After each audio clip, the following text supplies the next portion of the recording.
तो नमस्कार डियर हमारियर्स। तो आज हम आ गए हैं लेक्चर नंबर 2 लेके केमिकल रिएक्शन एंड इक्वेशन का, जिसमें हम पढ़ेंगे टाइप ऑफ केमिकल रिएक्शन। इससे पहले हमने पढ़ा था केमिकल रिएक्शंस क्या होती है, इक्वेशंस क्या होती है, इंडिकेटर्स क्या है, विद एक्सपेरिमेंट्स हमने वो पढ़ा था। और आज भी हम सेम चीज अप्लाई करेंगे यहाँ पर, यानी कि टाइप्स ऑफ रिएक्शंस पढ़ेंगे विद एक्सपेरिमेंट, ताकि आपको एक एक चीज आपको क्लियर हो जाए। तो बिना कोई देरी के स्टार्ट करते हैं। तो let's get started and let's together make your achievement real. तो चलिए लिखते हैं टाइप्स ऑफ रिएक्शन। तो सबसे पहले टाइप्स ऑफ रिएक्शन में हमारा आता है कॉम्बिनेशंस ऑफ रिएक्शन। क्या आता है? Combination reaction.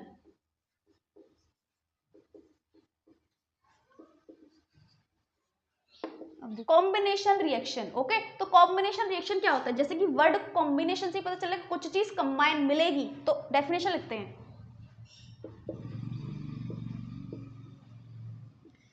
The reaction in which two और more substance reactant combined to form single product। मतलब कॉम्बिनेशन रिएक्शन क्या होता है? कॉम्बिनेशन रिएक्शन होती है ऐसी रिएक्शन जिसमें दो या दो से रिएक्टेंट। अब रिएक्टेंट क्या होता है? रिएक्टेंट वो चीज होती है जो हमारी रिएक्शन में पार्टिसिपेट करेगी, मतलब जो नया प्रोडक्ट बनाने में योगदान देगा, जो कि मैंने फर्स्ट वाली वीडियो में अच्छे से समझाया, तो आप जाके देख लीजिएगा एक बार। तो रिएक्टेंट क्या है? तो ऐसे दो या दो से ज्यादा रिएक्टेंट मिलके जब एक सिंगल प्रोडक्ट यानी कि नया सब्सटेंस बनाएंगे, तो उस रिएक्शन को कॉम्बिनेशन रिएक्शन बोलेंगे। इसका एग्जाम्पल हम पढ़ते हैं। का एग्जाम्पल होगा, जैसे सबसे पहले है Mg प्लस ऑक्सीजन, तो यानी कि मैग्नीशियम और ऑक्सीजन, तो हमारा क्या हो जाएगा? MgO, यानी कि मैग्नीशियम ऑक्साइड। मैग्नीशियम ऑक्साइड मतलब हम मैग्नीशियम को जब जलाएंगे, ऑक्सीजन के साथ जो चीज कंबाइन हो रही है उसका मतलब होता है उसे जला रहे हैं, उसका कंबशन कर रहे हैं। तो मैग्नीशियम को जब हम ऑक्सीजन की प्रेजेंस में जलाएंगे तो हमारा क्या बनेगा? मैग्नीशियम ऑक्साइड, व्हाइट कलर का पाउडर बनेगा। तो इसमें दो चीज देखो, दो रिएक्टेंट कंबाइन हो रहे हैं एक सिंगल प्रोडक्ट बनाने के लिए, और जरूरी नहीं है दो ही रिएक्टेंट हो, दो से ज्यादा भी हो सकते हैं, ओके। तो जब दो या दो से ज्यादा, मैंने लिखा है 2 और मोर, तो दो या दो से ज्यादा रिएक्टेंट कंबाइन होंगे एक सिंगल प्रोडक्ट बनाने के लिए, तो देन हमारी वो होगी कॉम्बिनेशन रिएक्शन। तो इसका एक्सपेरिमेंट आप देखिए। एक्चुअली ये चांदी से दिखने वाली चीज है हमारी मैग्नीशियम, जो कि ऑक्सीजन के साथ रिएक्ट करके एक डेजलिंग फ्लेम देती है और बनाती है मैग्नीशियम ऑक्साइड, जो कि होता है हमारा व्हाइट कलर का। तो पढ़ के तो समझ में आ गया होगा, जो कि आपने एनसीईआरटी में पढ़ रखा है। तो चलिए आज इस एक्सपेरिमेंट को लाइव प्रूफ करके दिखाते हैं। तो ये ले लिया है मैंने मैग्नीशियम, तो हम इसे स्टैंड में फिट कर लेते हैं ताकि हम इसे जला पाए इजीली। तो अब हम इसे जलाने वाले हैं ताकि हम इसकी डेजलिंग व्हाइट फ्लेम देख सके, ओके। तो लाइट्स बंद कर देते ताकि इसका इफेक्ट अच्छे से दिखे। अब हम इसे बर्न करेंगे।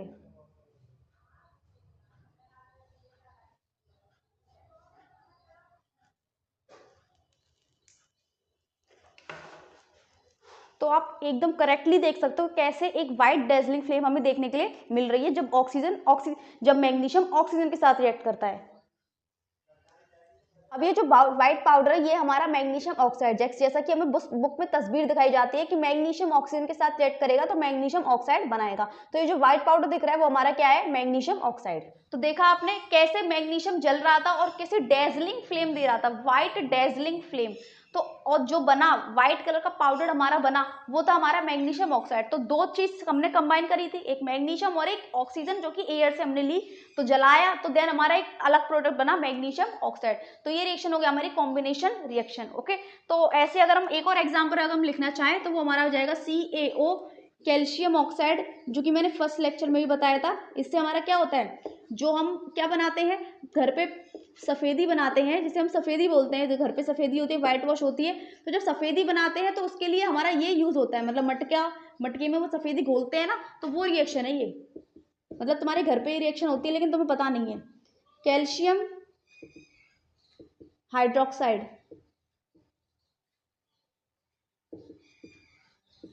तो देखो क्या है कि जब हमने क्या किया, CaO, दो चीजें कंबाइन करी और एक चीज निकल आई हमारी। तो हमने जब सफेदी को पानी के साथ घोला तो सुबह हमें वो मटका क्या दिखता है, गरम गरम दिखता है उबलता हुआ, मतलब उसमें बबल्स निकलते हैं। तो ऐसे ही हमारा क्या है, जब इसको हम मिलाएंगे, दो चीज मिली और एक सिंगल प्रोडक्ट बनाया। तो ये थी हमारी कॉम्बिनेशन रिएक्शन। नेक्स्ट चलते हैं हमारी डीकम्पोजिशन रिएक्शन, जो कि इसका जस्ट ऑपोजिट है।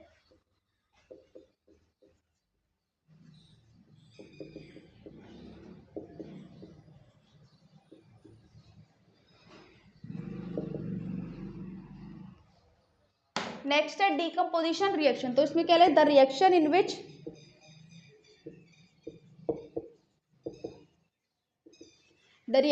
विच सिंगल रिएक्टेंट, अब रिएक्टेंट टूटेगा, single reactant break down into two और मोर सिंपल प्रोडक्ट। ओके, तो जब रिएक्शन इन विच एक सिंगल रिएक्टेंट क्या हो जाएगा, टूट जाएगा दो या दो से ज्यादा सिंपल प्रोडक्ट में। अब रिएक्टेंट, जैसे अगर मैं एक एग्जांपल लिखूं इसमें अगर मैं एग्जांपल लिखूं तो ये हो जाएगा हमारा FeSO4 को हम हीट करेंगे तो हमारा बन जाएगा Fe2O3 plus SO2 plus SO3। अब देखो बच्चे क्या सोचते हैं कि तीन चार चीजें तो ये रिएक्टेंट हो जाएगी, ये प्रोडक्ट हो जाएगी। नहीं, आपको सिंपल एरो चेक करना है, एरो जिसकी तरफ हेड होगा, हेड, और हेड मतलब इससे ये चीज बन रही है, ये हेड बता रहा है इससे बन रही है, तो नई चीज बनेगी तो प्रोडक्ट, और पुरानी चीज होगी तो रिएक्टेंट। तो जो यहाँ पर ये हेड जो होगा तो वो हो जाएगी हमारी प्रोडक्ट साइड, और जो यहाँ पर टेल जो होगी वो हो जाएगी हमारी रिएक्टेंट साइड। तो ये हमारा है फेरस सल्फेट, फेरस सल्फेट हमारा, इसमें Fe है। ओके, ये हमारा है फेरिक ऑक्साइड जो कि जंग होती है हमारी, और ये हमारा सल्फर डाइऑक्साइड, सल्फर डाइऑक्साइड, और ये है हमारा सल्फर, और ये है हमारा सल्फर ट्राइऑक्साइड। ओके, तो ये है हमारी रिएक्शन इस तरीके की। तो फेरस सल्फेट जो कि हमारा ग्रीन कलर का होता है, देन हमारा रिएक्शन हीट करने के बाद हमारा ब्राउन कलर का बन जाता है, और दो गैसेस हमें देखने के लिए मिलती है, sulphur dioxide and sulphur trioxide. तो इसमें आप देख सकते हो सिंगल रिएक्टेंट जो कि हमारा ये था, टूट रहा है दो या दो से ज्यादा प्रोडक्ट में, तो सिंपल प्रोडक्ट में टूट रहा है, तो ये रिएक्शन हो जाएगी डीकम्पोजिशन। है ना इसकी उलट, है ना इसकी, क्योंकि इसमें मिल रहे थे तो एक बन रहा था, और इसमें एक टूट रहा है तो इसमें बन रहा है दो या दो से ज्यादा। तो ये हमारी डीकम्पोजिशन रिएक्शन थी। तो इसका भी एक्सपेरिमेंट आप देखिए। तो ये है हमारा फेरस सल्फेट। तो आज हम करने वाले हैं इस रिएक्शन को जिसका मैंने नाम दिया है खीरा रिएक्शन। तो ऐसा क्यों, क्योंकि इसका ग्रीन कलर अभी बन जाएगा ब्राउन कलर में। तो चलिए स्टार्ट करते हैं। तो सबसे पहले मैंने इसे खोला और मैंने लिया एक टेस्ट ट्यूब और मैंने इसमें इसे भरना स्टार्ट किया।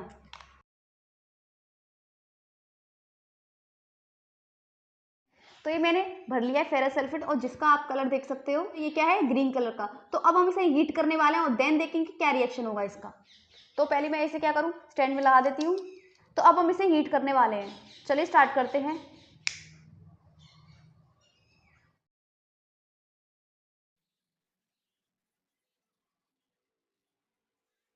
ये आपको जो पानी टाइप का दिख रहा है ये हमारे 7H2O है जो कि इवेपोरेट हो रहे हैं। तो आप देखो इसके वाटर को चेक कर सकते हो जो कि इसके बाउंड्रीज पे आ गया है, और इसका कलर जो देखो व्हाइट होने लग गया है। व्हाइट इसलिए हो रहा है बिकॉज क्या है, ये एनहाइड्रस फेरस सल्फेट में भी चेंज हो रहा है। एनहाइड्रस फेरस सल्फेट मतलब इसमें से वाटर मॉलिक्यूल्स इवेपोरेट हो रहे हैं, और अगर वाटर मॉलिक्यूल्स इवेपोरेट हो गए तो ये फाइट में चेंज हो जाएगा, और देन अगर हम इसे और हीट करते हैं तो इसका कलर हो जाएगा, चेक करते हैं।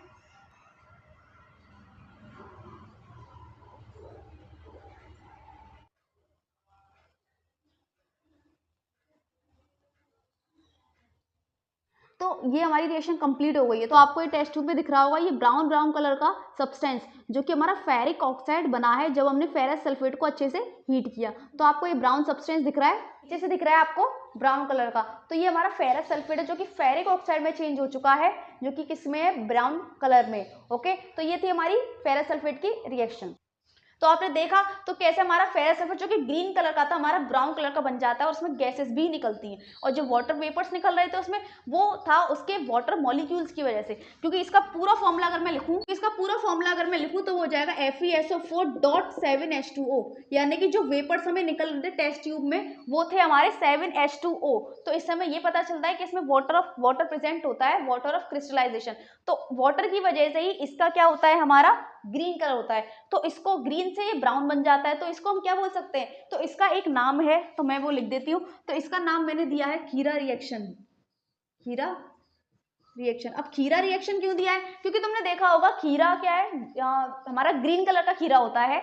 ग्रीन कलर का जैसे ही वो सूख जाता है तो ब्राउन ब्राउन ब्राउन ब्राउन होने लगता है। सूख क्यों जाता है, क्योंकि इसमें से जो वाटर है वो रिलीज हो जाएगा। तो मान लो धूप में रखा है तो उसमें से जितना भी पानी होगा वो इवेपोरेट हो जाएगा और ब्राउन कलर का टर्न हो जाएगा। ऐसे सोचो, फेरस सल्फेट को भी खीरा मानो, ये खीरा है, फेरस सल्फेट ग्रीन कलर का, पानी जैसे रिमूव हो जाएगा, यानी कि इसके 7H2 से छोड़ के चले गए, तो जैसे पानी इसमें से रिमूव हुआ तो भाई ये हो गया ब्राउन कलर का, मतलब बन गया फेरिक ऑक्साइड। तो हो गई ना खीरा रिएक्शन कि ग्रीन से ब्राउन बन गया, वो भी किसकी वजह से, पानी निकलने की वजह से।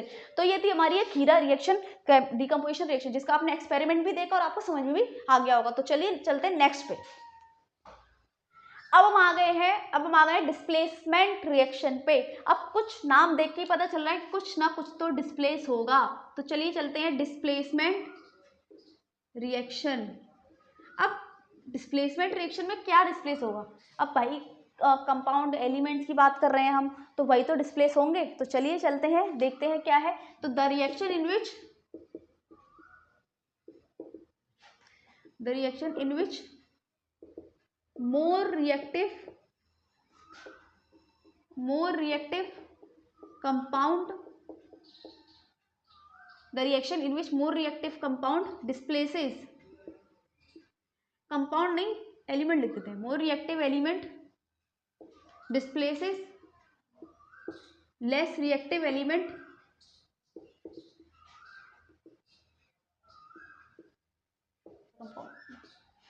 from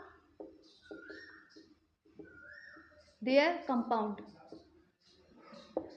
अब इसमें एक्चुअल में होता क्या है, इसमें होता है कि एक ज्यादा ताकतवर इंसान एक कमजोर को हटा के उसकी जगह पे बैठ जाता है ना। इसका एग्जाम्पल अगर मैं लिखना चाहूँ तो एग्जाम्पल क्या होगा, जैसे कॉपर सल्फेट जो कि हमारा कैसा होता है, ब्लू कलर का होता है। कॉपर सल्फेट जो होता है हमारा ब्लू इसकी तरह, कॉपर सल्फेट हमारा Fe आयरन के साथ जाएगा रिएक्ट करने, तो हमारा ये बन जाएगा Cu+, ऐसे लिख देते हैं FeSO4 + Cu, यानी कि फेरस सल्फेट। अब जैसे कि मैंने आपको बताया था फर्स्ट वाली वीडियो में कि वैलेंसी की हमने ट्रिक बनाई थी, केमिकल रिएक्शन के फॉर्मूले बनाना हमने सिखाया है एक वीडियो में, तो आपने अब तक तो देख ली होगी वो, तभी तो आप सेकंड लेक्चर पे आए हो। उसके बिना तो फिर आपको फॉर्मूले कैसे याद होंगे, कैसे रटेंगे।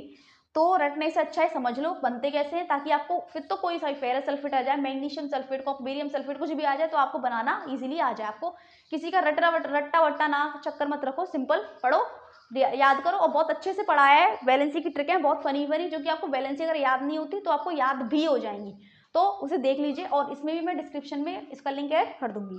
तो देखो क्या है, कॉपर सल्फेट को देखो, इधर देखो भाई, आयरन था और कॉपर बैठा था SO4 के साथ, लेकिन आयरन को ये मंजूर नहीं था कि कॉपर जो कि उससे भी ज्यादा वीक है वो आराम से बैठे। तो उसने क्या किया, ये आयरन गया और इसके पास, तो उसने किससे सेटिंग कर ली, SO4 से। तो SO4 से सेटिंग करके उसने कॉपर को बाहर निकलवा दिया, इसने कॉपर को बाहर निकाल दिया और खुद उसकी जगह यहाँ पे बैठ गया।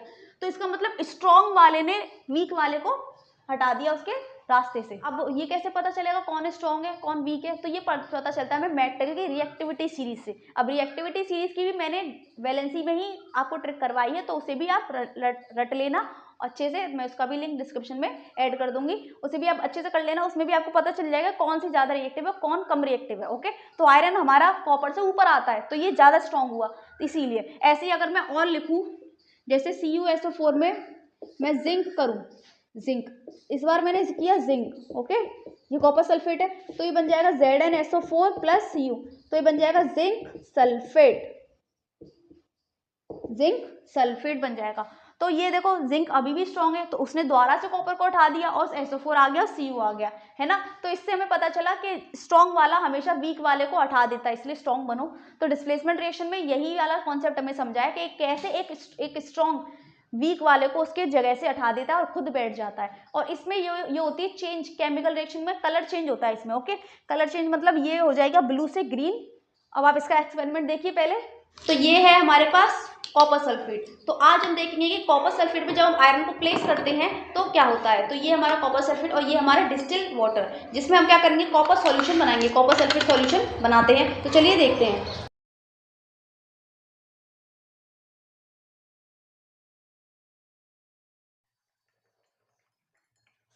तो यहाँ पर मैंने कॉपर सल्फेट का सॉल्यूशन बना लिया है। तो हम डिप करने वाले हैं ये आयरन नील। तो इसको डिप करते हैं अच्छे से और देखते हैं क्या होता है। ये रिएक्शन थोड़े टाइम बाद होगी, इसलिए थोड़ा हमें वेट करना पड़ेगा। सबसे पहले हम इसे डुबो देते हैं। तो ये मैंने डुबो दी है। तो अब हम इसे अनडिस्टर्बली रख देते हैं उठा के और थोड़ी देर बाद देखते हैं इसका क्या रिएक्शन होता है। ये देखो हमारा सॉल्यूशन क्या बन गया है, इसका कलर कितना चेंज हो गया है ना, लाइट ग्रीन कलर हो गया। और देखो इस आयरन नील का क्या हाल हुआ है, देखो देखो देखो, ये आयरन नील क्या क्या हुआ है। देखो ये आयरन नील क्या हुआ है एक्चुअली, इसका ये जो ब्राउन ब्राउन पार्ट है ये हमारा कॉपर है, जो कि इस सॉल्यूशन में से निकल के इस पे डिपॉजिट हो गया है। और जबकि आयरन है, आयरन हमारा इसमें डिसॉल्व होकर इसका कलर चेंज कर दिया है और हमारा सॉल्यूशन बन गया है ferrous sulphate which is green in colour. तो आप पहले ही देख लो, पहले कैसा कलर था और अब कैसा कलर है। तो ये थी हमारी रिएक्शन, डिस्प्लेसमेंट रिएक्शन। तो आपने देख लिया कैसे हमारा कॉपर सल्फेट जो ब्लू कलर का था वो ग्रीन कलर का हो गया, क्योंकि उसने आयरन सल्फेट का कलर ग्रीन कलर का होता है, तो इसलिए उसने सी ग्रीन टाइप का उसका कलर कर दिया। ऐसे इसमें भी कलर चेंज होगा, जो कि कलरलेस बन जाएगा हमारा, ब्लू से कलरलेस। ओके, देन नेक्स्ट चलते हैं हम डबल डिस्प्लेसमेंट रिएक्शन में, जो कि हमारी लास्ट होने वाली है, डबल डिस्प्लेसमेंट रिएक्शन। अब डबल से समझ में आ रहा है कि डिस्प्लेस तो कुछ होगा, लेकिन डबल तरीके से कैसे। तो लिखते हैं पहले definition, the reaction in which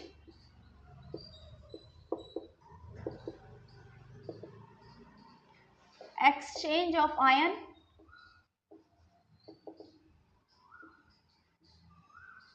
occur between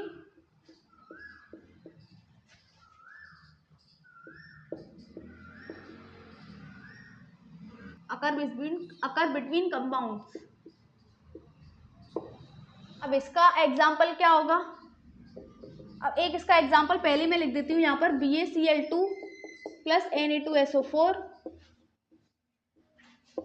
तो BaSO4 प्लस NaCl, यानी कि बेरियम क्लोराइड और सोडियम सल्फेट और barium sulphate and common salt, यानी कि सोडियम क्लोराइड। और ये बनेगा हमारा वाइट पीपीटी। अब ये क्या होता है, अगर आप पढ़ के आए हो फर्स्ट वीडियो में तो आपको पीपीटी यानी कि प्रेसिपिटेट का मतलब पता होगा। अब double displacement reaction precipitate reaction होती है, इसका मतलब क्या है कि इसमें डबल डिस्प्लेसमेंट होगा। कैसे, देखो कैसे, बेरियम ने सोडियम की जगह ले ली, मतलब सल्फेट के साथ आ गया, और सोडियम ने बेरियम की जगह ले ली, यानी कि Cl के साथ आ गया। तो इसमें डबल डिस्प्लेसमेंट हुआ, इसीलिए इसका नाम डबल डिस्प्लेसमेंट है। तो प्रेसिपिटेट, इसमें प्रेसिपिटेट फॉर्म होता है। प्रेसिपिटेट होता है एक इनसॉल्युबल सॉलिड जो कि रिएक्शन के दौरान बनता है।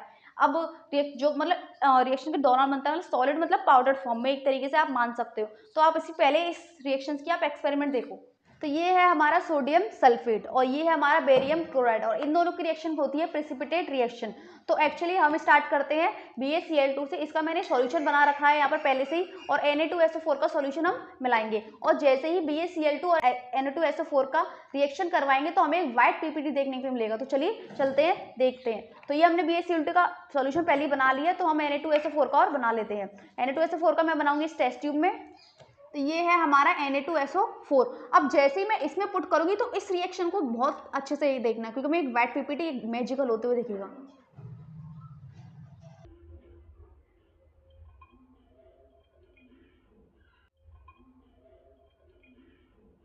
तो ये आपको व्हाइट पीपीटी दिख रहा होगा। जब हमने BaCl2 और Na2SO4 का रिएक्शन किया, तो जैसे ही मैंने इसको इसके अंदर पोर किया तो देखो रिएक्शन हुई और हमें एक व्हाइट पीपीटी देखने के लिए मिला।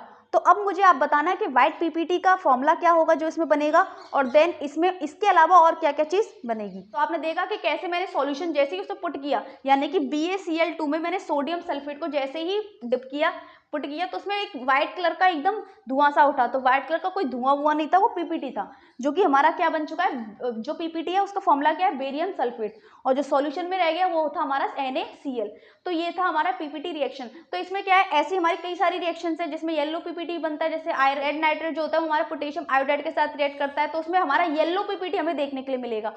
तो ऐसे हमारा होता है डबल डिस्प्लेसमेंट रिएक्शन, जिसमें हमारी डबल तरीके से चीजें डिस्प्लेस होती हैं। तो इस लेक्चर हम करते हैं यहीं पर समाप्त। अब ऑक्सीडेशन और रिडक्शन का जो टॉपिक है उसमें मैं अलग से करवाऊंगी, क्योंकि उसमें क्या है, मैं समझाऊंगी क्या ऑक्सीडाइजिंग एजेंट है, वो क्या है, तो ये सब हम बाद में करेंगे। तो अभी हमने सिर्फ टाइप ऑफ रिएक्शंस कवर किया है, जिसमें हमने लाइव एक्सपेरिमेंट के साथ हमने पढ़ा, समझा। आई थिंक आपको बहुत अच्छे समझ में आया होगा, और आपको कोई डाउट है तो आप कमेंट सेक्शन में मुझसे पूछ सकते हो कि ये क्या होता है, वो क्या होता है। और बैलेंसी की ट्रिक जरूर पढ़ लेना, ताकि आपको केमिकल फॉर्मूला बनाना आ जाए, जिसका लिंक डिस्क्रिप्शन में मैंने ऐड कर दिया है। तो पढ़ते रहिए और बढ़ते रहिए।